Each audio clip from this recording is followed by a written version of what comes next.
कि अगर किसी के शरीर के अंगों का वर्णन किया जाए, कितने नेत्र सुंदर है, कितने कान, कितनी नासिका, कितना दांत, कितने कपोल, कितने अंग प्रत्यंग, तो सुन करके आपके मन में उत्सुकता हो सकती है कि भाई ऐसे व्यक्ति को तो देखना चाहिए।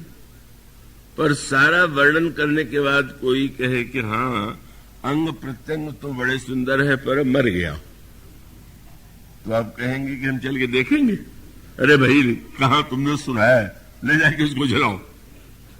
मानो धर्म शरीर है और उसमें प्राण, और प्राण के साथ प्राण मानो भक्ति का प्राण है, और उसके पीछे जो विवेक है वही उसकी अंतरात्मा है।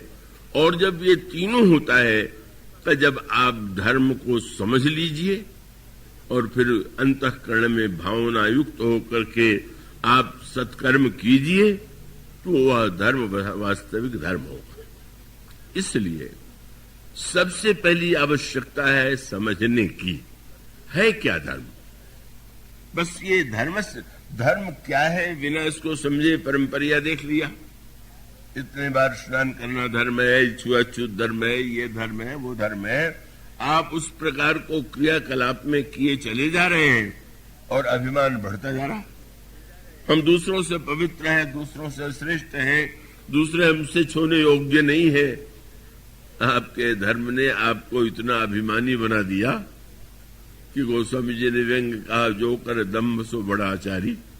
तो मानो आपका आचरण जो है, धर्म से अगर अभिमान उत्पन्न हो रहा है तो धर्म से बढ़कर के व्यर्थ की वस्तु क्या हो सकती है। धर्म के द्वारा आपके जीवन में अभिमान का धीरे धीरे ह्रास हो सकता है। प्रारंभ में अभिमान रहे, पर धीरे धीरे अभिमान कम होता जाएगा और कम होते होते व्यक्ति अभिमान शून्य हो जाएगा। इसलिए धर्म का जो तत्व है वह है विवेक। जब ये कहा गया कि कर्म की, जब गंगा जी के लिए कहा गया कि भगवान के चरणों से निकली हुई है, तो क्या इसका अर्थ है? गंगा जी की तुलना भक्ति से की गई और यमुना की तुलना कर्म से की गई।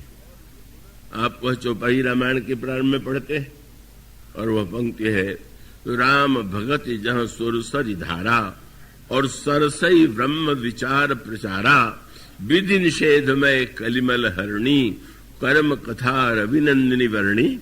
संत समाज के प्रयाग का वर्णन जो तुलसीदास जी ने किया, उसमें उन्होंने कहा गंगा भगवान के चरणों से निकली। भक्ति की तुलना गंगा से क्यों की गई?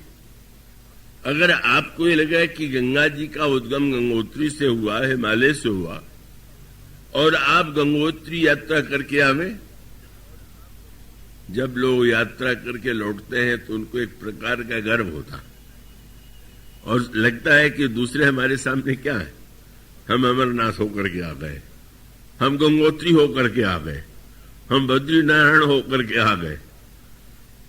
क्या यह बात मन में नहीं आती? इसलिए मानो वहां पर भी तीर्थ में गए तो एक नया अभिमान लेकर के ही लौटे। बड़ी अनोखी बात गोस्वामी जी ने मैंने पत्रिका में कही। उन्होंने वो एक कथा जो रक्तबीज नाम के राक्षस की है, उसके द्वारा एक सत्य समझाया।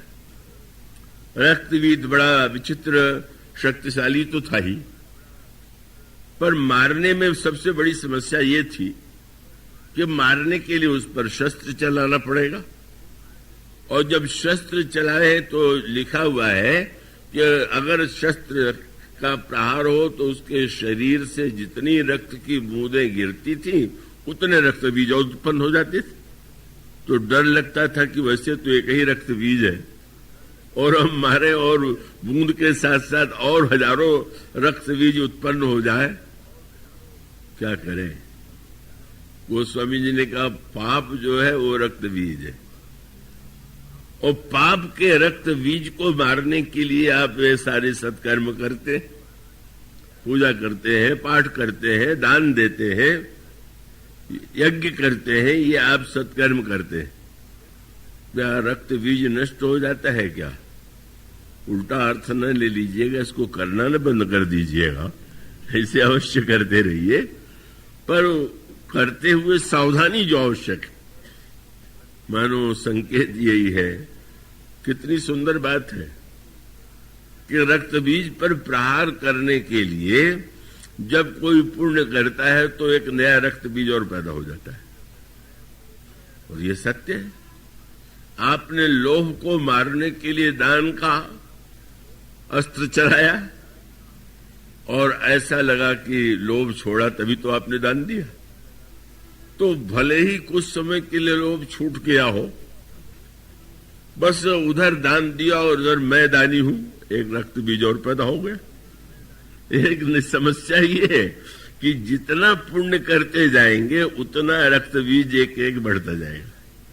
मैंने इतनी तीर्थ यात्रा की और कितनी कठिन यात्रा थी और कितनी समस्या थी, सही बात है, पर उसको करने के बाद अगर आपके हृदय में इस भाव का उदय हो कि भगवान की बड़ी कृपा है कि उन्होंने ऐसे के माध्यम से ऐसा शरीर का उपयोग करा लिया और मैं धन्य हो गया, नहीं तो हमें क्षमता नहीं थी तो सही अर्थों में तीर्थ यात्री ने तीर्थ का फल पाया। और सब धर्म जो है एक एक अभिमान और उत्पन्न कर दे तो रक्त बीज कैसे बनेगा? क्या किया जाए? तो देवी से प्रार्थना की गई। तो उन्होंने, बड़ी अनोखी कथा आती है, पुराणों की कथाएं बड़ी समझने योग्य।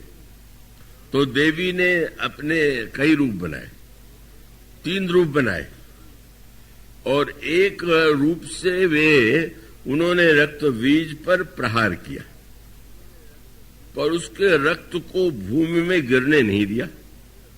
दूसरे रूप में उन्होंने उस रक्त को जो है अपने मुख में धारण कर लिया, पृथ्वी पर नहीं गिरा तो रक्त बीज मारा गया। कितनी सांकेतिक भाषा है। रक्त नीचे गिरेगा, पुण्य का जो स्वरूप है कहीं हमें नीचे तो नहीं गिरा रहा।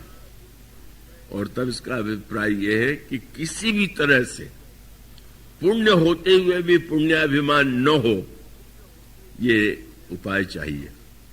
तो देवी को मनाइए, कालिका देवी को मनाइए। कालिका देवी कौन है? तुलसीदास जी ने पत्रिका में कहा, अगर पाप के रक्त बीज को मारना है तो पुण्य से वो रक्त बीज नहीं मिटेगा, पर वो अगर कालिका देवी मिल जाए, वो कालिका वह देवी जिनका चित्र में आप दर्शन करते हैं, वो एक रूप है। पर गोस्वामी जी विनय पत्रिका में कहते हैं, करत हूं सुकृत न पाप बिलाही, रक्त बीज जिम बाढ़त जाही, हरत सकल है अघ करालिका, तुलसीदास प्रभु कृपा कालिका।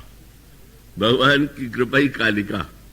और भगवान से प्रार्थना कीजिए कि प्रभु अपनी कृपा से कालिका, आपकी कृपा की कालिका ये न उत्पन्न होने दे कि मैंने किया है, अपितु जो हुआ आपकी कृपा के द्वारा हुआ, तभी ये पाप का रक्त बीज मिट सकता।